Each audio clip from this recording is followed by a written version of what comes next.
Pemilihan Bupati dan Wakil Bupati Aceh Besar periode 2024-2029 akan dilaksanakan pada 27 November 2024. Komisi Independen Pemilihan KIP Aceh Besar telah menetapkan 4 pasangan calon yang akan berkompetisi dalam pilkada tersebut.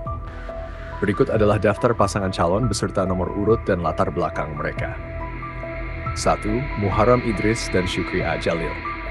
Latar belakang, Muharram Idris merupakan mantan Panglima Gerakan Aceh Merdeka Wilayah Aceh Rayu 2003-2005.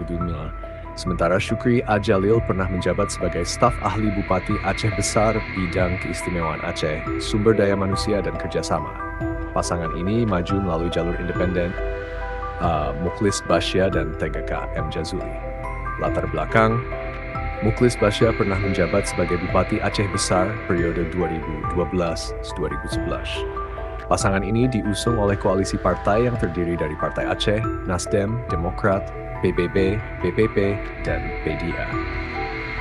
3. Mawardi Ali dan Irawan Abdullah.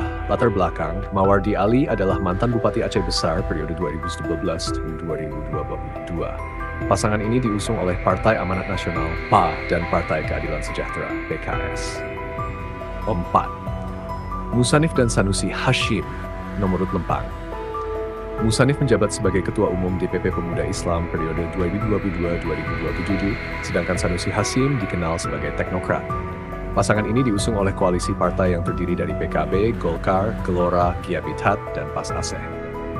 Debat publik pertama antar pasangan calon telah dilaksanakan pada 10 November 2024, memberikan kesempatan bagi masyarakat untuk memahami visi dan misi masing-masing kandidat.